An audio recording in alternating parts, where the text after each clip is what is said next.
Hey, this is Jolene again. I'm here from the facepaintingforumshop.com, and I'm here to show you how to use zombie skin. The only thing about zombie skin I would say is you need to make sure that your client is not allergic to latex, because it is a latex based product. I'm using the back of a spoon here, a plastic spoon, to apply a thin layer.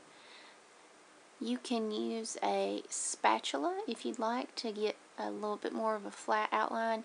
I want it to be real ragged looking, so I applied areas that are thick and thin. Make sure you close your zombie skin, because if it dries out, there is no use. You cannot use it. Okay, here I am using a toothpick after I waited for it to dry just a little bit. Some of those real thin areas had already dried out on me, but some of the areas that are the really light colored could have stood to dry just a little bit longer. Okay, as it dries, you can go in and you can pick and pull at the edges. It actually dries a perfect color for my skin tone. So some of the areas were a little bit harder to see, so keep that in mind if you're working on somebody with a similar flesh tone. This zombie skin, though, can be painted over to match the person's skin tone, or for a zombie look if you want to do more of a gruesome flesh tone. Okay, this part probably took me the longest, with all the picking and pulling and checking the areas to see if I had gotten it wide enough and jagged enough looking, make it look raised from my skin. And I was going for a general kind of crown shape, because I wanted to do a beauty slash gore look. Pain is beauty is kind of what I had it in mind. So I'm going to come back with red star blends over the entire raised area, and that makes it look like it's really irritated. I used a angled blush brush to do that.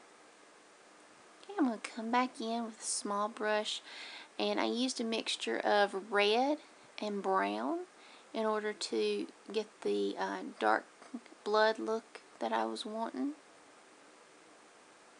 And you'll just slide underneath the edges of the dried zombie skin.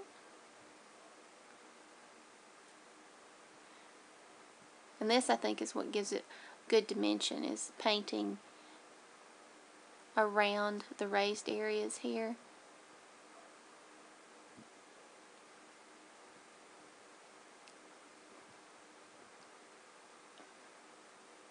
And like I said, this part took very little time, the actual painting. What took the most time is getting it just perfect. And as you can see, I'm still picking and poking at this. Once you get the hang of it, though, I think you should be able to do this a little bit more fast than I did it here. Okay, the next thing in my design, I am going to add a little lipstick for my glamour part of my look, and take my hair down so I can take the picture.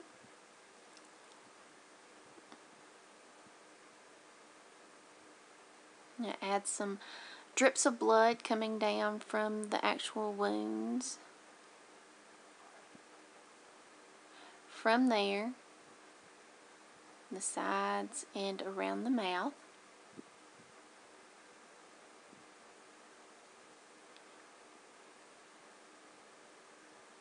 The next thing I'm going to add after this is I'm going to add some darkening around my eyes.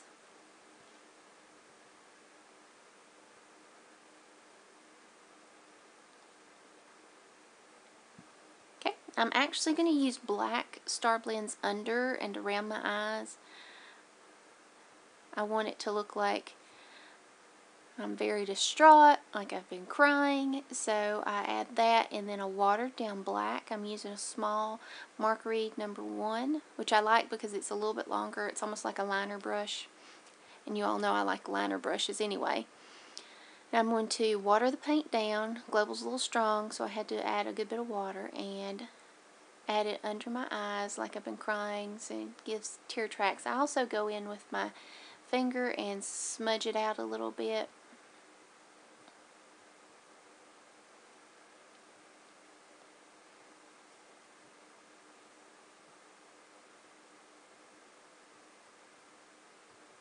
Okay. Just smudging it out some more. I didn't really want it to be totally even, so I checked it, make sure I like it, and I'm just about done. I'm going to look to make sure I like everything. That is my thumbnail picture that I just took.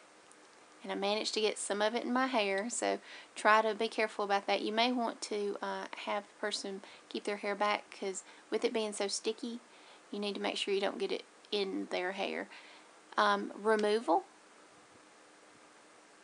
is pretty easy.